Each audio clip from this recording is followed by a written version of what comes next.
Bienvenue sur Au-delà du binaire, ça faisait un moment que je n'avais pas publié de vidéo sur YouTube, mais je me disais que pour la rentrée, ça pouvait être très intéressant de vous évoquer un ouvrage dans lequel j'ai eu la chance de participer, qui s'intitule « Le droit contre-attaque, l'univers Star Wars au prisme du droit ». C'est édité par les presses universitaires de Franche-Comté, c'est paru très récemment, fin septembre 2021, c'est sous la direction d'Alexandre Ciodo, Yannick Lécuyer et Anne-Laure Moss-Brucker. Comme vous pouvez le constater à travers la table des matières de l'ouvrage, les thématiques abordées par de nombreux professionnels du droit, tels que des avocats, des enseignants-chercheurs ou encore des doctorants, sont très variées. Sont étudiés le sort des enfants, le droit canonique, l'égalité des sexes, le droit animalier, les libertés fondamentales dans cet univers, le statut des Jedi, mais aussi des institutions et leur nature étatique, la fiscalité, la liberté de circulation et enfin la question du terrorisme Jedi. Et pour ma part, j'ai eu la chance d'évoquer le droit des robots par l'intermédiaire de certains droïdes de l'univers Star Wars. Cela ne vous avait peut-être pas échappé, mais la première vidéo qu'il y a eu sur la chaîne, elle portait sur la personnalité robot en fait.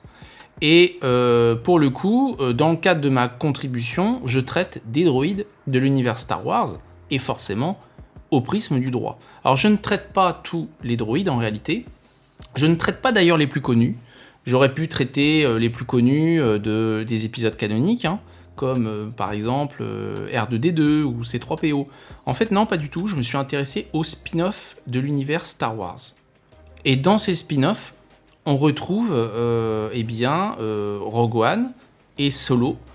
Et en l'occurrence, dans Rogue One, je m'intéresse à K2SO. Et dans Solo, je m'intéresse à L337. Alors ce sont des droïdes très spécifiques, je vais vous raconter un petit peu. L'enjeu de cette vidéo n'est pas de refaire la même chose que ce que j'ai publié, puisque bien sûr si... vous souhaitez avoir l'analyse juridique en détail, etc., eh bien c'est dans cet ouvrage collectif.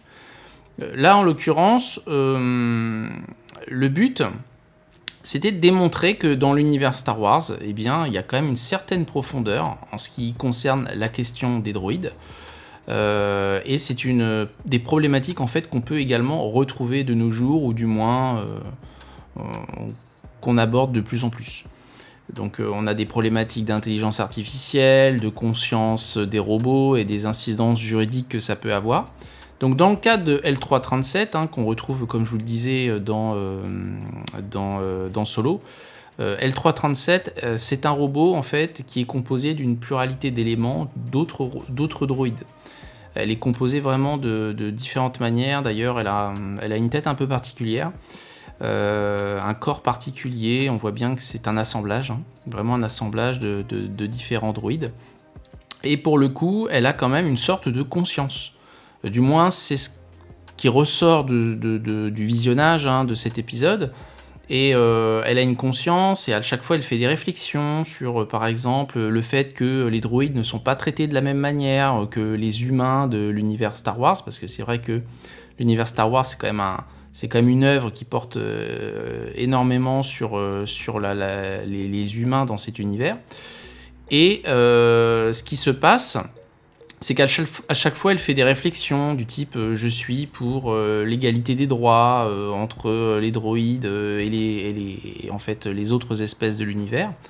Et pendant tout l'épisode, même si bien sûr, on va dire, elle participe à la quête principale de l'épisode, là n'est pas la question, mais on va dire qu'en featuring de tout ce qui se passe dans le cadre de cet univers, elle va vraiment lutter contre les discriminations. Lorsqu'elle va sur des planètes, elle a des réflexions du type « vous nous traitez moins bien ici que là-bas », c'est des choses comme ça. J'avais déjà évoqué le statut juridique des robots dans la première vidéo, donc je vous y renvoie forcément si vous voulez plus de détails sur...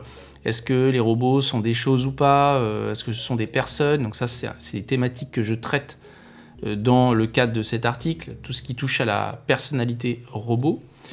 Et de l'autre, on a K2SO qui, lui, donc, pour le coup, est dans l'épisode Rogue One, et c'est vraiment différent parce que là, ça renvoie davantage à la question des robots de guerre, On entend beaucoup parler en ce moment des drones, on va dire autonomes, qui seraient capables de cibler par eux-mêmes des cibles et de les bombarder le cas échéant. Et c'est un petit peu ce qui se passe en fait, parce que dans Rogue One, K2SO, il appartient à une catégorie de droïdes qui est en fait un robot de guerre. Et ce robot de guerre, il est programmé par l'Empire pour tuer. Donc c'est une arme létale autonome, ça fait aucun doute. Sauf qu'en fait, il va être intercepté, récupéré par la Résistance, il va aussi être reprogrammé, donc il devient plus gentil, on va dire, et surtout, il est censé servir pour le coup la Résistance. Donc on voit bien quand même la problématique qu'il y a derrière, c'est-à-dire que il va échapper un petit peu à son créateur, ça reste une arme, mais une arme qu'on va essayer de dompter à ses propres fins, quoi. Et ce qui se passe en réalité, c'est que K2SO, il est désarmé, il est démilitarisé, en tout cas il n'a pas d'armes pendant toute la première période du film, et on voit quand même qu'il a une certaine fascination, donc malgré sa reprogrammation, il est fasciné par les armes. Ça c'est indéniable, et à tel point qu'à la fin, on le voit qu'il finit par obtenir une arme et il s'en sert, mais cette fois-ci non pas contre la Résistance, ce qui était sa destination initiale, mais contre l'Empire. C'est-à-dire c'est quand même l'entité qui l'a développé et il se retourne contre eux. Et il a un rôle vraiment très important, puisque finalement il va véritablement permettre par son action, c'est-à-dire il va redevenir robot de guerre, mais cette fois-ci au service de la Résistance, il va permettre la transmission, le temps nécessaire à la transmission des plans de l'étoile de la mort. Et après, voilà ce qui s'ensuit. Et ça, c'est pareil, c'est-à-dire que je croise un petit peu cela avec les problématiques juridiques qu'on connaît actuellement, qui sont sur les robots en général. Donc, la question de l'intelligence artificielle, bien sûr. Qu'est-ce que c'est que l'intelligence artificielle ? C'est une notion qui est quand même assez floue, y compris pour les informaticiens. Ils n'ont pas de véritable définition de l'intelligence artificielle. En droit, on commence à en avoir, mais c'est quand même pas forcément très pertinent. Et donc que ce soit, c'est intéressant, L3 qui finalement est pour l'égalité entre les robots, est-ce que ça renvoie ? C'est-à-dire qu'aujourd'hui dans notre monde évidemment, les robots n'ont pas de sens commun, ce sont des objets, ce sont des choses, y compris pour notre code civil, et à juste titre d'ailleurs, puisque même s'ils simulent des émotions qui peuvent parfois, je dis bien parfois, nous bouleverser ou nous perturber, voilà, les émotions, elles sont propres à nous et c'est pas leur cas, en tout cas pas pour l'instant. Moi, je sais pas, je présage de rien, je veux dire, je ne sais pas ce que sera le monde de demain avec des robots quantiques ou autres, peu importe, vraiment là, je l'imagine pas, je dis ce que sont les choses aujourd'hui. Star Wars reste une œuvre de fiction, mais en tout cas, la problématique de K2SO, elle est quand même plus contemporaine pour le coup, puisque elle renvoie quand même à des robots qu'on essaie de développer vraiment, et qu'on déploie même sur des terrains militaires, alors que cette technologie, en fait, n'est pas prête du tout. Et on n'a pas du tout le sens commun qui permettrait à un robot, imaginez-vous, d'appliquer le droit humanitaire, le droit des conflits armés. C'est-à-dire que pour appliquer le droit, faut-il encore avoir conscience du droit, ce qui n'est pas leur cas, et en plus de l'environnement qui les entoure pour pouvoir l'appliquer, ce qui est encore une autre étape.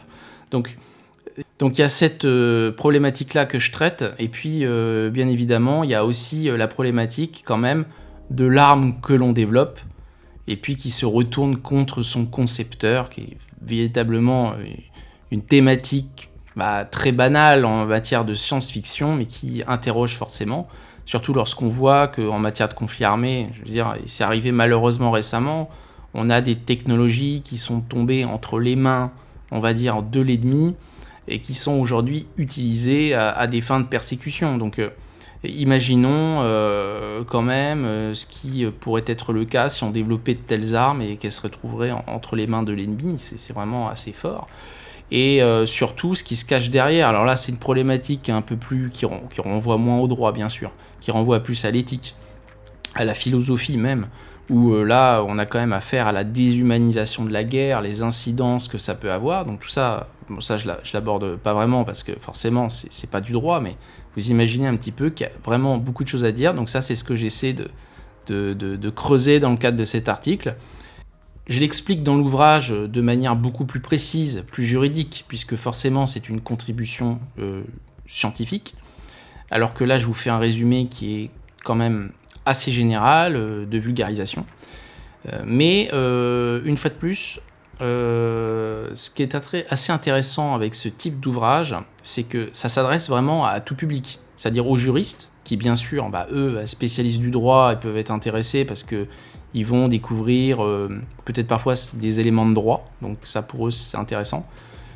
Forcément les étudiants qui découvrent le droit, ça leur permet par l'intermédiaire d'une œuvre de fiction de véritablement absorber des connaissances, développer un raisonnement critique aussi.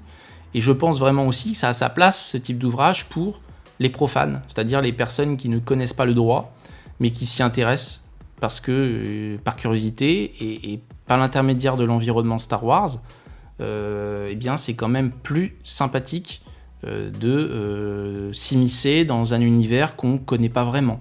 En tout cas, en l'occurrence, je parle du droit. Donc voilà ce que je pouvais vous dire au sujet de cet ouvrage. Et naturellement, n'hésitez pas, si vous êtes intéressé, à vous le procurer. Donc vous pouvez le commander.